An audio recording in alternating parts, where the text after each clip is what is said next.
जय बजरंगबली। हनुमान जी की कृपा आप पर और आपके परिवार पर हमेशा बनी रहे।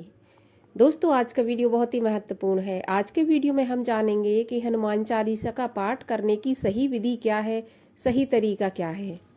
आज के वीडियो में बहुत से पॉइंट होंगे, जैसे कि क्या बिना संकल्प के हम हनुमान चालीसा का पाठ कर सकते हैं, शनिवार को करना है या मंगलवार को करना है, सुबह करें या शाम को, क्या चलते फिरते भी हम हनुमान जी का पाठ कर सकते हैं, और सबसे बड़ी बात, क्या महिलाएं कर सकती हैं। इस सब के बारे में हम आज के इस वीडियो में बात करेंगे। तो वीडियो बहुत ही महत्वपूर्ण है, और यदि वीडियो आपको अच्छा लगता है तो लाइक भी अवश्य कीजिए, साथ ही साथ चैनल को भी सब्सक्राइब कर लीजिए। तो देखिए, हनुमान चालीसा हनुमान चालीसा यदि आपने पढ़ा हो तो सारी समस्याओं का जो हल है वो हनुमान चालीसा के अंदर है। कवन सो काज कठिन जग माही, जो नहीं हो तात तुम पाही। ऐसा कोई भी काम नहीं है जो हनुमान जी नहीं कर सकते हैं। बस ज़रूरत है तो सही विधि से हनुमान चालीसा पाठ करने की। अब हम चलते हैं अपने पहली टॉपिक की तरफ, मतलब पहली बात की, क्या हम हनुमान चालीसा का पाठ चलते फिरते कर सकते हैं क्या। तो देखिए, यदि आप हनुमान जी को अपना इष्ट मानते हैं तो आप चलते फिरते भी हनुमान जी का नाम जाप कर सकते हैं, लेकिन हनुमान चालीसा का पाठ नहीं कर सकते। हनुमान चालीसा का पाठ आपको विधि विधान से करने में ही आपकी मनोकामना पूरी होगी। अब विधि विधान क्या होता है, तो देखिए, यदि आपकी कोई मनोकामना है, आप इष्ट मानते हैं, तो आप ऐसे ही रोज करें हनुमान चालीसा का पाठ। जैसे आपका जो भी पूजा का समय हो उस समय पे आप करें। लेकिन यदि आप कोई मनोकामना लेकर पाठ करना चाहते हैं तो आपको संकल्प लेकर ही करना चाहिए।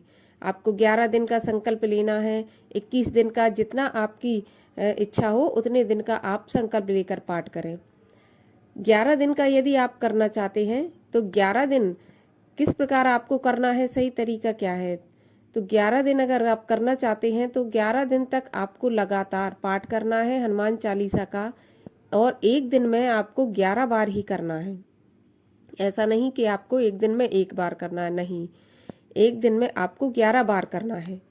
और सबसे पहले तो आप ये जान लें कि जब भी आप संकल्प लेकर हनुमान चालीसा का पाठ करें तो आप विशेष बातों का ध्यान जो आपको रखना है। सबसे पहले आप एक जो स्थान है वो स्थान आप चुन लें, पूर्व दिशा में आपका मुख हो, ऐसी जगह पर आप अपना आसन लगाएं। वहाँ अपने आसन के सामने आप एक चौकी लगाएं। चौकी पर हनुमान जी की फोटो, तस्वीर, मूर्ति जो भी हो वो रखें। एक लोटा जल का भरा रखें। साथ ही साथ चमेली के तेल का दीपक आपको जलाना है, और किसी भी मंगलवार से आपको शुरू करना है। मंगल या शनिवार के दिन आपको तब करना है, शनिवार से, जब आपके जीवन में शनि से संबंधित कोई समस्या हो। लेकिन यदि आप कोई मनोकामना के लिए करना चाहते हैं, जैसे धन की समस्या है, संतान की समस्या है, कोई काम नहीं बन रहा आपका, या व्यापार नहीं चल रहा, नौकरी में बाधा आ रही है, तो आप मंगलवार से शुरू करें। जल का लोटा रखने के बाद आपको चमेली का तेल का दीपक जलाना है, और 11 बार आपको एक ही मुद्रा में बैठकर पाठ करना है हनुमान चालीसा का। ऐसा आपको 11 दिन करना है। अब आपको समय अपने हिसाब से चुनना है। यदि आप सुबह करना चाहते हैं तो आप 11 दिन सुबह ही सुबह करें। यदि आप शाम को करना चाहते हैं तो शाम को करें। दोपहर करना चाहते हैं तो दोपहर को भी कर सकते हैं। और एक रात्रि का भी होता है, रात्रि 12 बजे।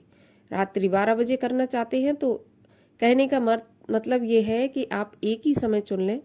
एक ही समय पर आपको हनुमान चालीसा का पाठ करना है। जो भी मनोकामना हो आपको हनुमान जी से विनती करना है। भोग के लिए आपको, हनुमान जी को इमरती बहुत पसंद है तो आप इमरती रख सकते हैं, आप बूंदी रख सकते हैं, या फिर आप लड्डू भी रख सकते हैं। तो भोग के लिए आप अवश्य रखें। अब आप देखेंगे कि 11 दिन के अंदर अंदर आपकी जो समस्या है वो हल हो जाएगी। अब कुछ समस्या ऐसी बड़ी होती हैं जो कि 11 दिन में पॉसिबल ही नहीं होती। जैसे कि आपने अभी कोई विचार सोच रहे, आप कोई जायदाद, प्रॉपर्टी खरीदने का या संतान प्राप्ति का, तो निश्चित रूप से वो 11 दिन में नहीं हो सकती, लेकिन आपकी वो इच्छा पूरी जरूर होगी। यदि आपको ऐसा लगता है कि आपको और करना चाहिए ये पाठ, तो आप 11 दिन के बाद अपना पाठ समाप्त करके अगले मंगलवार से फिर से 11 दिन का स्टार्ट कर सकते हैं। तो इस प्रकार से आप अपनी जो भी मनोकामना हो हनुमान चालीसा के जरिए पूरी कर सकते हैं। अब बात आती है कि क्या महिलाएं कर सकती हैं? तो जी हाँ, बिल्कुल महिलाएं कर सकती हैं। महिलाओं को हनुमान चालीसा का पाठ करने की बिल्कुल मनाही नहीं है, वो कर सकती हैं। बस मनाही है तो हनुमान जी का जो विग्रह है उसको स्पर्श करने की मनाही की गई है, वरना न तो हनुमान चालीसा की मनाही है, न ही हनुमान जी के दर्शनों की मनाही है। तो यदि कोई महिला भी करना चाहे तो कर सकती है। बस वो ये ध्यान रखे कि जिन दिनों वो कर रही है वो अशुद्ध ना हो, पवित्र हो। कहने का अर्थ ये है कि वो पीरियड से ना हो। इस प्रकार से हनुमान चालीसा का पाठ कर सकते हैं। क्या होता है कि करते तो सभी हैं, लेकिन कहते हैं बाद में कि हमारी कोई मनोकामना पूरी नहीं हुई, मनोकामना पूरी नहीं हुई। लेकिन वो ये नहीं जानते कि उन्होंने विधि सही नहीं अपनाई। यदि वो सही विधि अपनाते हैं तो जिस तय समय के लिए आप करते हैं उस तय समय में आपकी मनोकामना पूरी होती ही होती है। इसमें कोई भी दो राय नहीं है। हनुमान जी से कोई ऐसा काम नहीं है जो ना हो। सारे काम उनके लिए एक कहा जाता है कि राई के बराबर है। कोई भी पहाड़ जैसा काम हो जो हमें पहाड़ जैसा दिख रहा है, लग रहा है होगा नहीं, लेकिन हनुमान जी के लिए राई के बराबर है, वो काम जरूर होगा। अब जब 11 दिन आपके पूरे हो जाते हैं तो आप जो लोटे का जल है वो जल फिर अभिमंत्रित हो जाता है, तो उसको थोड़ा सा भर के रख लें। कभी भी आपको लगता है कि घर में कोई समस्या आ रही है, नेगेटिविटी आ रही है, तो अपने घर पे उस जल का छिड़काव कर दें।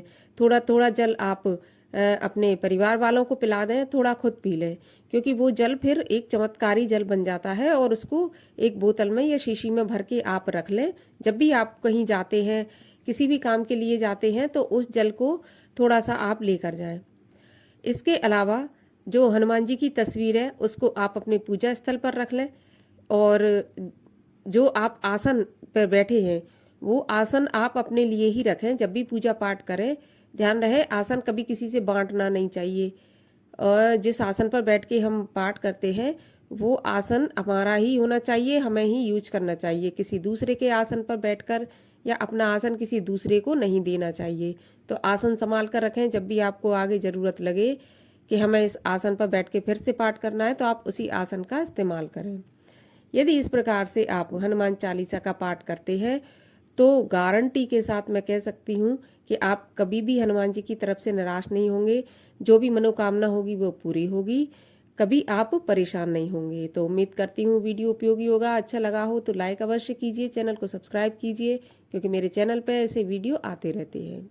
तो चलिए मैं मिलती हूँ आपसे अगले वीडियो में। तब तक के लिए जय बजरंग बली, हरे कृष्ण।